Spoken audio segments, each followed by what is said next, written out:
In accordance with the Children's Online Privacy Protection Act, this channel is not to be viewed by children under the age of 13. Viewer discretion is advised. Hey everybody, Dragon King Mark here, and welcome back to Let's Play Shadowrun Hong Kong. Last we left off, we wrapped up on all... Sorry? Bit of hiccup. We wrapped up on all of the missions we had to do. We also went to talk to Dreamland to get the item we needed to get to find the plastic face man. Specifically, this. A neural inhibitor. A custom-made weapon usable at mid-range. Deactivate the target's neural wipe and leaves them stunned. This effect takes 3 rounds to sedate the target. Okay. Let's not waste any time. Let's go to Shek Kip May and acquire the plastic face man's itinerary. Duncan, you're coming with. So are Isabel and Gobbet. I feel we definitely need the firepower. And because honestly, this is definitely a thing we all have, the 3 of us have to take care of. I mean, this guy, we have a personal reason, honestly, to get him. But they were part of the hit squad that the plastic face man was the part of the hit squad that, well, part of the group that helped out, that took out Gutshot. Anyway, Isabel has modified a taser to introduce Dreamland's cortical inhibitor program into the plastic face man's neural network. That should stop this headwear from completing a memory wipe and allow you to interrogate him for information about Raymond Black. But first, you'll need to find him. Connie Cheng's made contact with an underground information broker named Zhao Ji, who has managed to obtain the plastic face man's complete itinerary. With it, you can choose the time and place to perform an extraction and find out what he knows. Zhao Ji works out of an abandoned night market in Shek Kip Mei, the Xing House Court. Let's go. Oh, we have 2. Okay. Yeah, Duncan, you take the other one. I completely forgot we had this. Let's pop one in the stash. You'll take 1.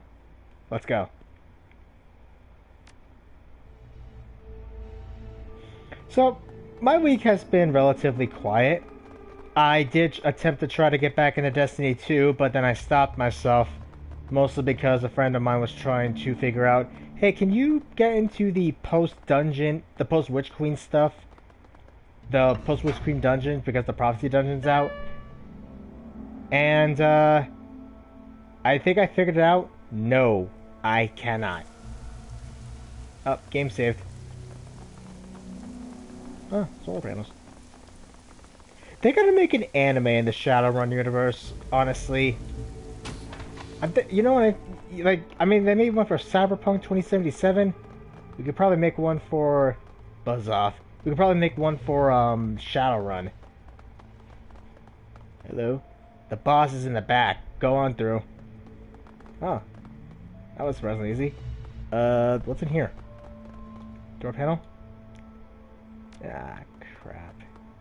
I need to figure out the maglock key. Ah. Wow, that's set up. The dwarf is the queen of her little hive. A nattering swarm of snitches, stoolies, and spies. Avarice gleams in her eyes. They dart around you, taking in morsels of information so quickly they appear to vibrate. She mumbles little mnemonic rhythms to herself as she tags and labels you all. Ah, yes, the new on the scene runner, Xingzhan. Ninin. She rocks in place, humming a soft reply to herself. My friend who I said you'd be coming to see me? We're here for information about the man with the plastic face. Our mutual friend said you had some. Zhao Ji's eyes widen with the joy of her job as she hums a little hum. Very timely intel, very timely. I have his complete, up-to-the-minute itinerary. Where he'll be, who he'll be with, security coverage, the deluxe package. Let me have it. Zhao Ji's expression oozes with cunning. I would love to, absolutely love to. Unfortunately, I've received another offer, a better offer, meaning to take it off the market just before you arrived. From who? Li Tai Lung's client. I believe you know the company. She fumbles with her fingers a bit. I feel really bad about this, but the offer was too good to pass up. Way too good.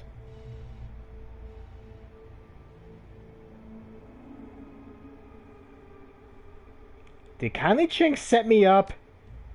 No, Singshan. Miss Sang set you up. She's big in Hong Kong and getting bigger. She's already a front runner to be the next chairperson of the executive council. Attaching myself to her smart, very smart, meanie. Xiaoxi fumbles with her fingers a bit more. She can't make eye contact with you. And all I need to do is make sure you don't walk out of here alive. Ambush! I knew this wasn't gonna be. This was not gonna be an easy milk run.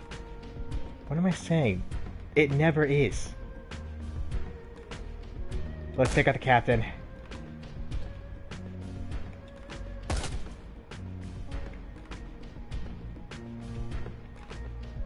I should not have been surprised that we get screwed. I should not be surprised.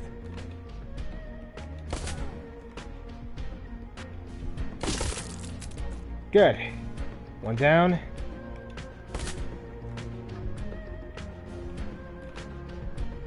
Better slot you in here. And just to be on the safe side, since I know they're probably going to be coming through here. Acidic fog. Oh.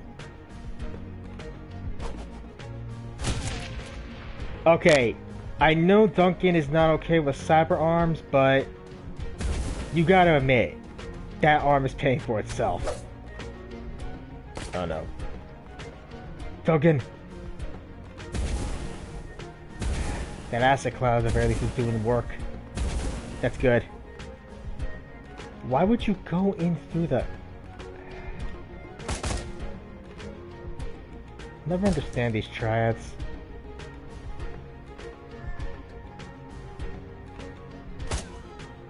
Night-night.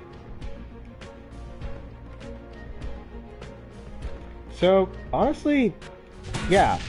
Ultimately, I decided not to get back into D2. Thank God for my sanity. But I am still a little bit sad that I wasn't able to get back into it. I mean, I did want to get back into it, but... I don't know. I did end up chatting with my friends, though. With my other friend group that I've been getting back into again. Which is nice, honestly. It was a little bit of fun last night. Just getting back in with them.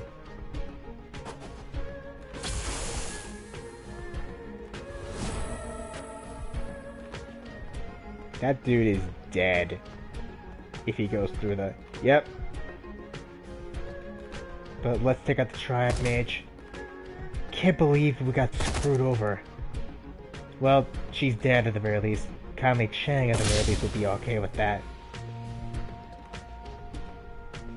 Still, what one of my friends said though about multiplayer games is kind of right. Like, multiplayer games aren't really that fun as they used to be. Like, we can't get into D2 because it's a monetization hellhole, and both he and I, my friends and I, basically are just like, yeah, we don't want to get involved.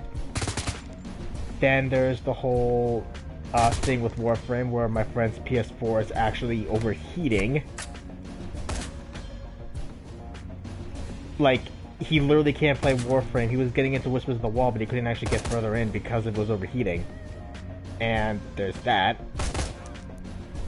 So, there's also the fact how for some weird reason, like, every time we do try to get involved into a game, one of us leaves, or another one of us basically is just like, oh, broker's code. 00006. Oh my god.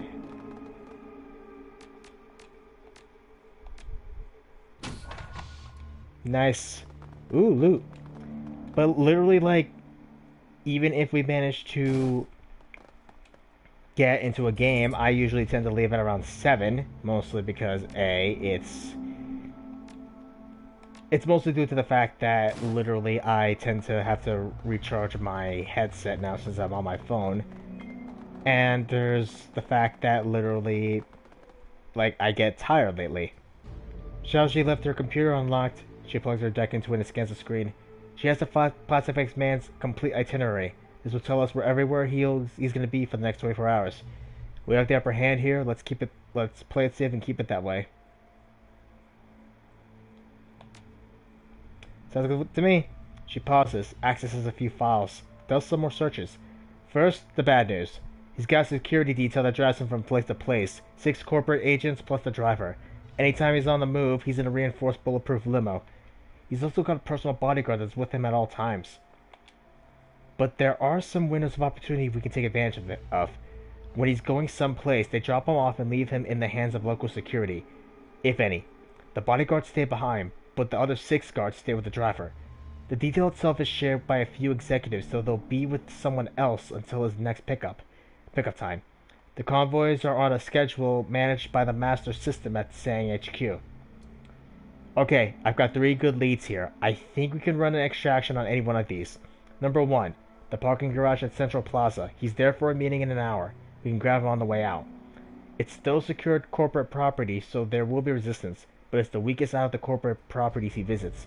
Plus, there won't be any civilians. Access is limited, and he's listed as a VIP in their system. Not bad. Enclosed space means he can't run. Interesting. Next lead. Next one is a bit personal. Mr. Plastic has a mistress. Visits her twice a week. Today's the day. He'll be at the Fa Yuen Tower building for 2 hours. It's not corporate property, but it is privately owned. The management company has a security contract on it, so it's likely we'll have a fight in our hands trying to get out there with him in tow. It'll be less crowded than the parking garage, but the lady might complicate things. Interesting. Who goes for a plastic face guy? Right. What's the last location then? We have to grab him before he gets home tonight. Once he's home, we're screwed. He's staying in the Sang Executive Arcology, guarded 24/7 by corporate security and 2 blocks from the HKPF HQ. The final location we could grab him is his last stop for the evening. It's a locally owned public Simpsons theater, a hole in the wall that specializes in underground horror flicks. He'll be there for an hour and 45 minutes, and his security detail will be all the way across town to pick up someone else. We'll probably have to deal with local police only. But this is a public theater. It's gonna be packed with regular people just trying to take in the movie. Any thoughts, Duncan? Garage is my pick. Cars in the garage will provide cover, limited entrances and exits to worry about reinforcements, small amount of collateral damage. The Simpsons parlor and the apartment are going to end in blood. Maybe less of our blood, but more of someone else's. I don't want that on my head. Your take of it? Garage doesn't have enough space, escape routes, too many potential reinforcements. I'm not into it. Personally, I go with the mistress's place. It's like a giant middle finger right in his face. It sends a message, don't mess with us. What's your choice, Isabel? The parking garage. It's a compromise, I think. The benefits outweigh the downsides, but it will be a straight fight the whole way through. I've made my decision. The crew turns to you expectantly. We're taking the parking garage. It's a middle ground and no innocence. Okay, the call's made. We'll go with the middle ground. Alright. Now we're gonna go ahead and get to extraction. I kind of want to see what this kind of makes me want to try out this mission later on in my own downtime, possibly, maybe to see what's up. Because I've never done the other 2 missions, honestly, just out of curiosity. But we'll take the garage. It's the perfect middle ground. Head to the parking garage to capture Lee Tai Lung, the plastic face man? Yep. Let's rock. So yeah, literally... Oh, we're already here. That was fast. Okay. So literally, like, most multiplayer games aren't that worth it, honestly, in my opinion. Oh, crap. Shit. Did he just... Knight Errant Guard. I think we can get a drop on this guy.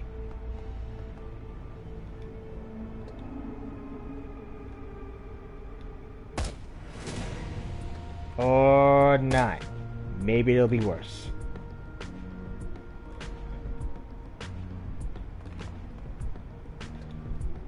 What the... Dang it.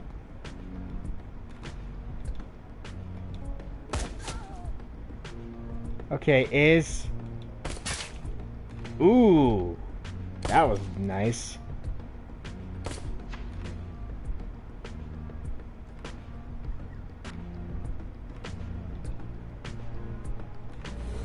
St. John, you're right there.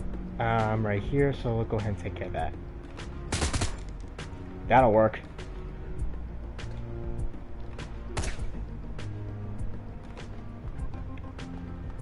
We take out this Knight Errant guy, we can at least do some damage. They won't be able to know what hit him.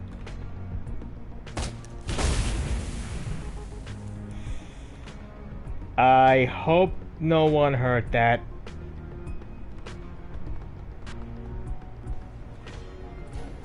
Oh. There's the plastic-faced man.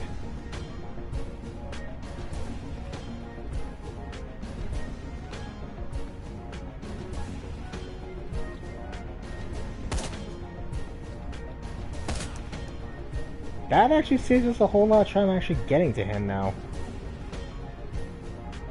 Okay, since Duggan's got the thing, we're gonna have to take these guys out fast. Alright, Gob.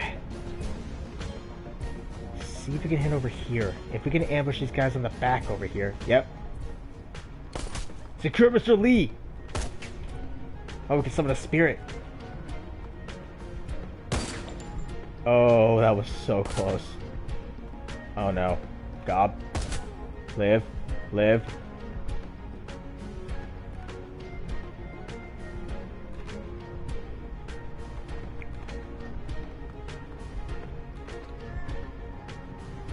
Knight Errant Captain, Knight Errant Guard, Cropper Bodyguard. Let's take out the Grenadier. That had to hurt.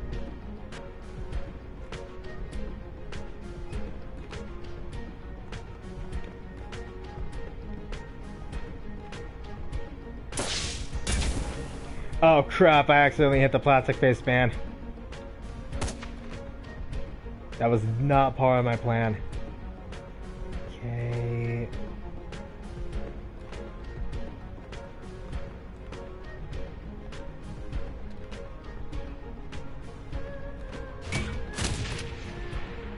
That'll work.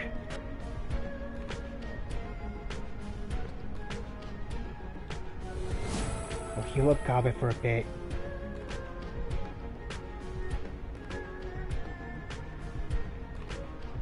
Three. Okay. We'll pop a poison fog. We'll pop a fog here. Oh crud. So honestly, like, I will agree with my friend. Like, literally, multiplayer games aren't fun anymore. Like, we can't get into them anymore. Like, we used to play a lot of Borderlands, but then we stopped. I mean, Borderlands 2 we already did on the Xbox, but to be honest, after 3 kind of killed it. Alright.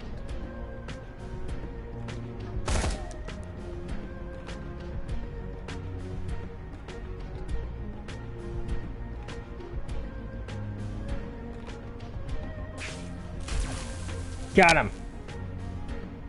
Okay, now we gotta check out the rest.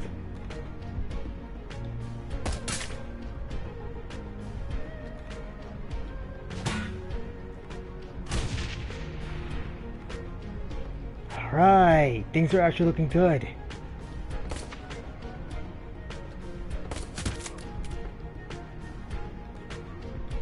Okay.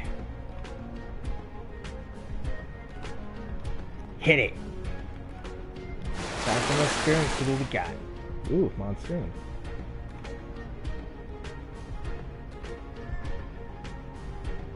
Let's see if we got it. Blur.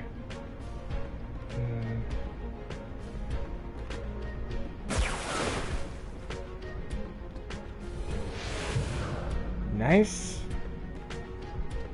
And Hydro Ooh. That's gotta hurt. We got 2 rounds till Mr. Plastic-Faced Man over here goes night-night. Seriously though, I mean, if a cyberpunk anime did pretty dang well, I'm pretty sure a Shadowrun anime would just be amazing. I can think of a couple of ideas too. Okay. Take out the Knight Errant Captain.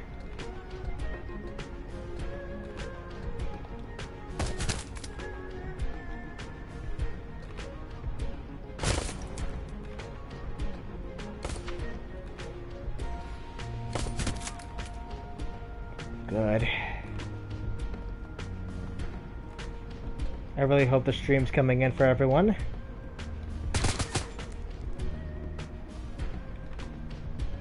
Let's drop Monsoon in forward to soak up any damage. And let's see. Good. Armor has been stripped. Now he'll be able to do a lot more damage. And we just gotta wrap up the rest. We do that and we'll be set. Ew. Ha! So yeah, apparently Outcast The New Beginning is out, and honestly, I heard it's pretty decent.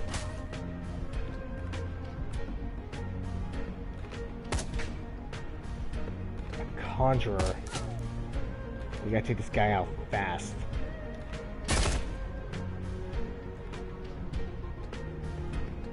No, it's gotta be mortally wounded. I'll be mortally wounded in about 5 minutes.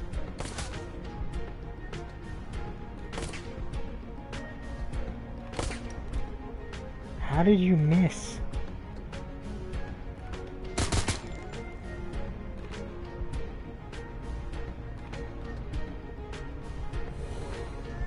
Nice. He's caught in the middle of a fog. Okay, the plastic-faced man has been inhibited. It has been subdued. I think after this fight, we'll go ahead, I'll call it, because there's going to be a lot of discussion we're going to have to talk about later on.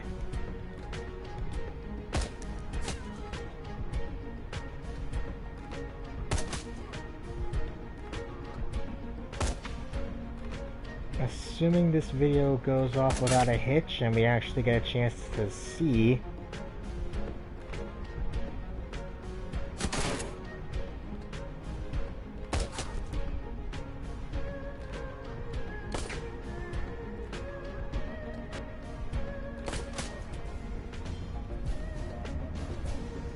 Is that it?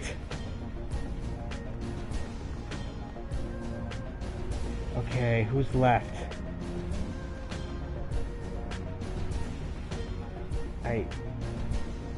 Secure the area to extract the plastic-faced man. I think we did. Did we?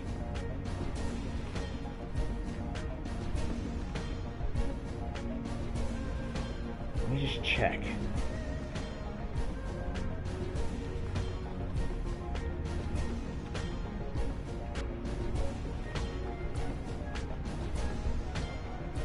Did we secure everything? I think we did. Am I missing something?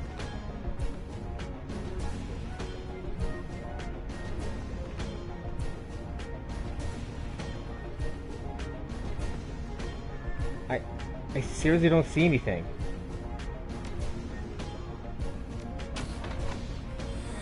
Oh. Oh God. It's not over yet.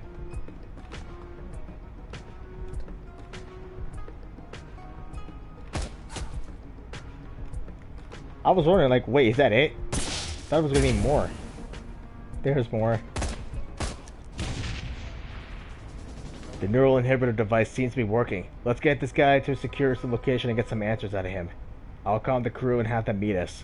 Alright, let's move. And I think we actually get an option to wait a little bit before we... Ah, here it is. The crew is silent as you lead your captive to the rooftop rendezvous you designated before the run. Just as you planned, you find the others waiting for you there. Li Tai Lung's artificial features are molded to an expression of aloof, intelligent, and mocking rigidity. The plastic that makes up his face is soft, flexing with the motion of his underlying musculature. Overlapping wafers of silver and bronze foil buried inside the material catch the light as he moves. It's the work of a master craftsman. Cyberware as a form of modern art, likely commissioned at modern art prices. An ostentatious display of status and wealth. The plastic-faced man examines the zip ties that bind his wrists with an expression of detached amusement. Isabel runs a long cable from his PDA to the jack in the back of his head and nods to you. Well, this is interesting, I must say. He chuckles, an odd hollow sound. I don't ever recall having been in this situation before. Usually I simply wake up to find myself in a strange new environment, wondering what happened. Guess there's a first time for everything, huh? He surveys your crew with attached indifference. Looking at the lot of you, I think it's safe to assume that a violent extraction of information is the next order of business. Oh, you can bet on that, asshole. Wu focuses his attention on the plastic-faced man's kneecaps. So, you chose to take me in an empty parking garage surrounded by corporate security, he considers. Low chance of civilian casualties. Clearly the safety of innocents is a priority for you. St. John, we have a problem. Isabel stares down at her PTA.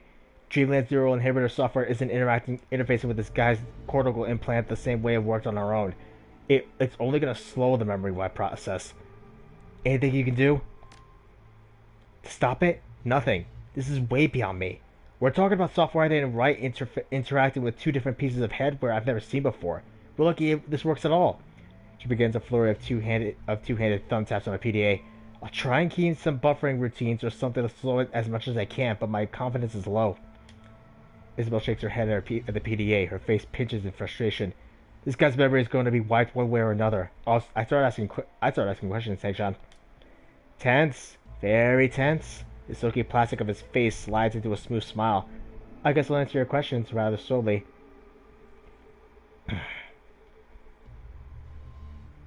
I don't have time for bullshit. You're a professional. You know what's next. Just give us what we want.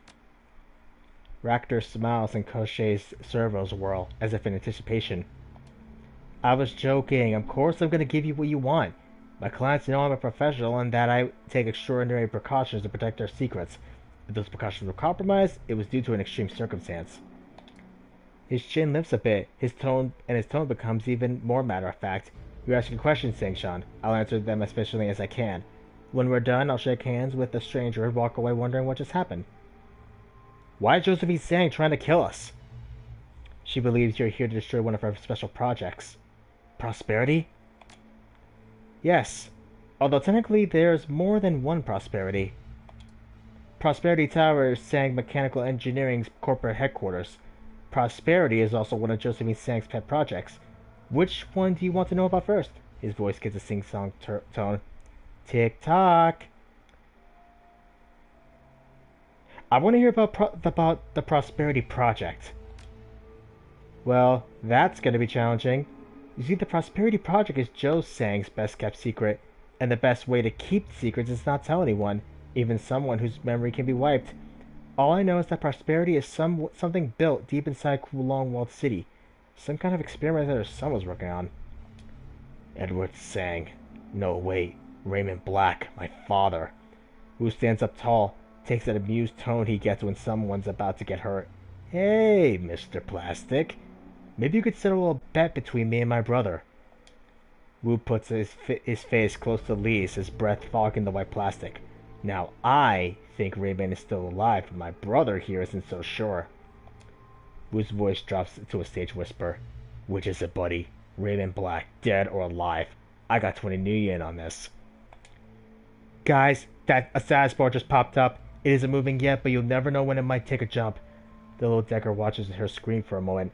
It's stuck at 0 right now, but the process is starting and there's nothing I can do to stop it. Here, give me that. Lee reaches out a perfectly manicured hand to Isabel. I'll show you something. Isabel pulls away on instinct and looks at you.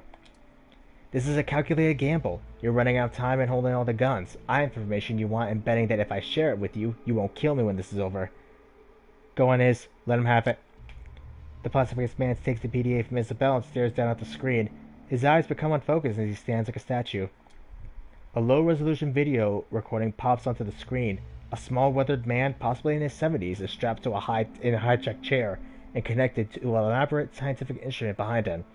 The recording is from the first person's perspective, presumably the plastic-faced man's. This is from when I was first brought the asset, your father, to Prosperity Tower. His eyes remain unfocused, still as a statue, after I took it from the tea house on the docks. The video continues and a confident voice can be heard from off-screen, a woman's. You can't make out what she says. The point of view turns to the right and a graceful woman of a determined age steps into view. She is clearly advanced in years, but access to a nourishing diet and cutting-edge pharmaceuticals afford her the vitality of someone much younger. She speaks directly to the camera. Her tone is hard. I warned you to be gentle with him, Mr. Lee. She looks over at the old man with genuine concern. He looks as if someone tased him. The voice of the plastic-faced man replies, I assure you, Miss Sang, I was gentle. He walked out of the tea house under his own power. The old man speaks, his voice weary and hoarse. May I have some water, Mother? My throat feels like it's on fire. Raymond! She responds tenderly. Yes, of course, Edward. I'll have someone bring you some ice chips. The plastic-faced man speaks again, his voice lowered. Your son has apparently been through some sort of ordeal. He appeared demented at the times, and he's been mumbling about stopping something. Prosperity, I think. Yes, well, that won't be happening. The woman addresses her son, speaking a bit too loudly, as if he is hard of hearing. We won't be stopping prosperity, Edward. I want you to get that out of your mind. Do you understand?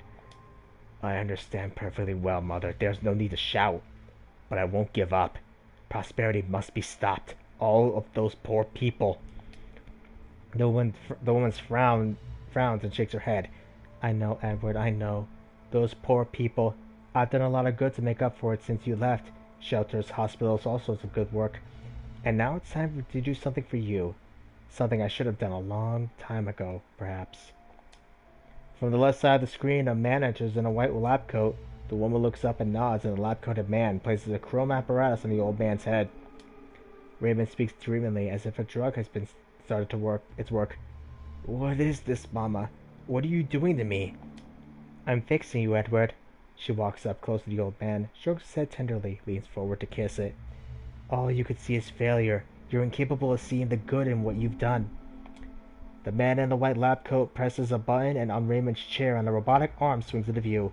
A cobalt blue light springs from its tip, and the arm quickly circumnavigates the old man's head, bathing it in oscillating blue. A high-definition three-dimensional image of Raymond's brain appears on the wall behind. I've been inspired by Mr. Lee here. The woman turns and looks at the camera. We're going to do some editing of your memories to relieve you of your burden. Raymond mumbles dreamily, desperately fighting to get the words out. No, Mama, wait! I figured out what to do! And then he's asleep. The woman moves closer to the camera. Your payment will be made according to our agreement. She turns away, her voice cold. Once the rest of them are dead. The video ends and the plastic-faced man exhales slowly. I've taken a big risk showing you that. I don't give a rat's ass. Wu turns to you. You see? I knew it! I told you, Sangshan. Raymond's alive! Sang's holding him at Prosperity Tower. He may be alive, but it looks like his mom's gonna erase part of his memory. Just like Johnny's plastic here. She's gonna try to fix him. What kind of mother would do that? Something catches her eye and she looks down suddenly. Shit! Isabel thumps her PDA furiously, but it's no use. That's it! He's wiping! He pulls the cord from her PDA and drops it to the ground in aggravation.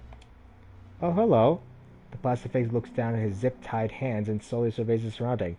Well, isn't this awkward? What do you want me to do with this guy? He's got no memory, so it'll probably be safe to let him go, but Auntie said he should take a dirt nap. Wu raises his rifle. All the same to me. And, what Auntie wants, Auntie gets. But he gave us everything we asked for and more. He's seen our faces. But I have nothing to connect them with. If it's all the same with you, I prefer to just walk away. No loose ends. End gun show. My pleasure. No mercy. Alright, let's get the heck back into Haoi. That was a relatively big mission. Yep, let's go back home.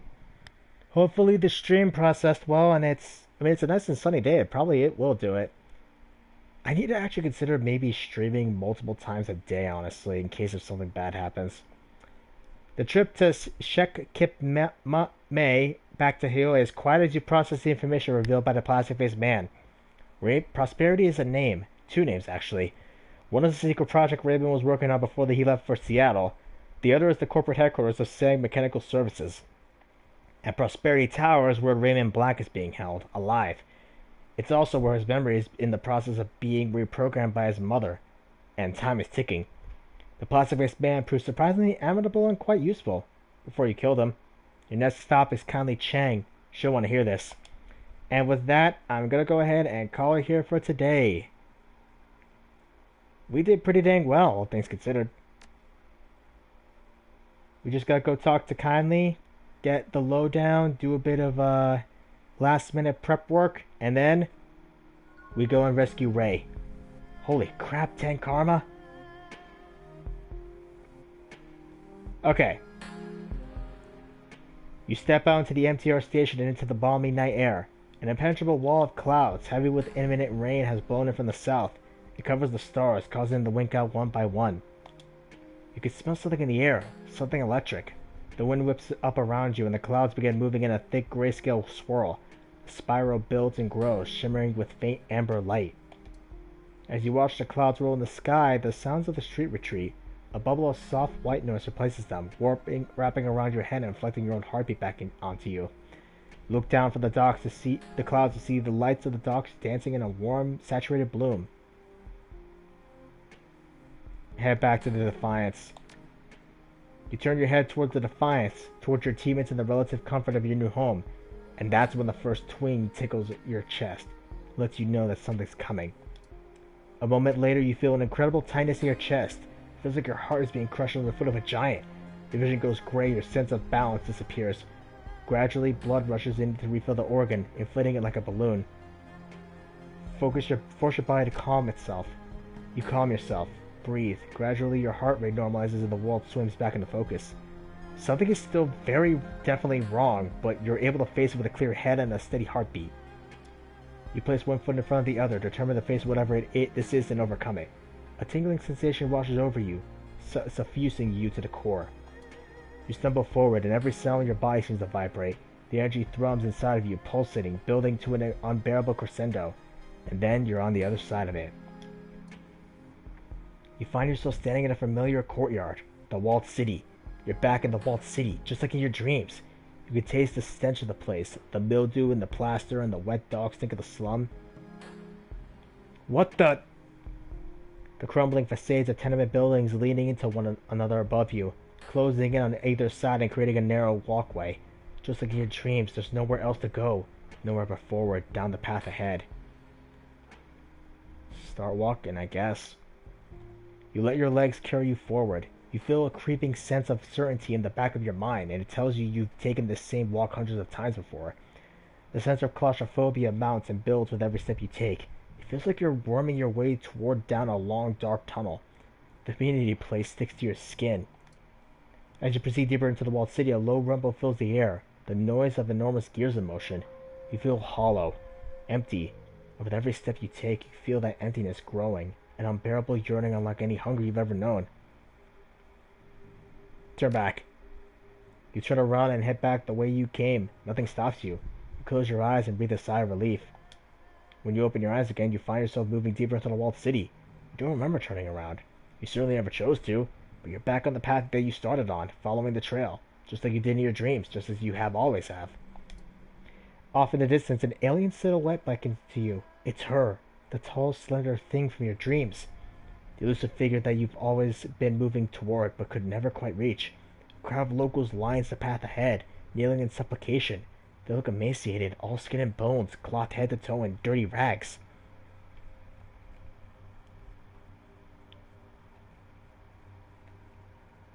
Examine the kneeling figures. You stare at the nearest of the kneeling figures. A wry man in his late 20s. He locks eyes with you. Slowly, his mouth yawns open. The man has no teeth. They've been pulled, and recently, from the looks of it, his gums are a bloody, pitted mess. As you stare into the black void of his mouth, his tongue comes lolling out. It looks like it was caught in an industrial accident. A swollen, twisted slab of meat. The corners of the young man's mouth twitch upward to a ghastly smile. Look away. You turn away from the local and into the ruin of his mouth. Seconds later, you've passed him, and he's gone. Your legs carry you deeper and deeper into the beating heart of the tenement. If you haven't reached this center yet, you must be close. It's incredibly hot and humid in here. The sweat rolls down your body in sheets. Your thoughts go hazy with the heat, and a dim sense of unease takes root in the pit of your stomach. Push through it. You grit your teeth and push forward, struggling to ignore the fog. The omnipresent sound of grinding gears isn't helping. Looking up, you can see where the noise is coming from. A hatch. The same door that you saw in your nightmare back when all this began. The markings on the door are legible now. A single word in faded yellow paint. Prosperity. Suddenly and possibly the alien figure that you've been moving toward is standing right in front of you. At the same time, your vision finally clears and ice water runs through your veins. The walled city isn't a slum at all. It's an enormous gaping maw, and the buildings are a forest of crooked teeth. The thing reaches for you. With inhuman speed and grace, it plunges fingers of polished ivory into your mouth. Slowly, terribly, it begins to wrench your jaw open. You can feel your teeth splinter and break and... What the... Rough fingers on your shoulder snap you back to reality. The hand clenches into a vice-like grip and yanks you backward off your feet. You come crashing down to the floor of the Hayoi MTR station. You can feel a rush of wind just in front of you, a passing train. What is wrong with you, Sangshan? Strangler Bao eyes you coolly. Aji Ching's lost too many runners already. Besides, there are cleaner ways to end your life than jumping in front of a train. It wasn't a suicide attempt, asshole. I was under a magical attack. He grunts, turns his back on you. Whatever. Now get up and get back to that floating wreck that you sleep in. Okay, that was terrifying. I think whoever that was just tried to magically make us commit seppuku. This is about to get intense. But I'm gonna call it here for today right now. Yeah, definitely calling here for today. I'm John K. Mark, and next time we're gonna go talk to Conley Chang. We're gonna go ahead and tell her what the heck is going down, and we're gonna probably take care of any best we gotta take care of. If you like what you all saw, leave a comment down below, hit the like button, hit the subscribe button, and the bell icon to stay notified, and I'll see all of you next time. Laters.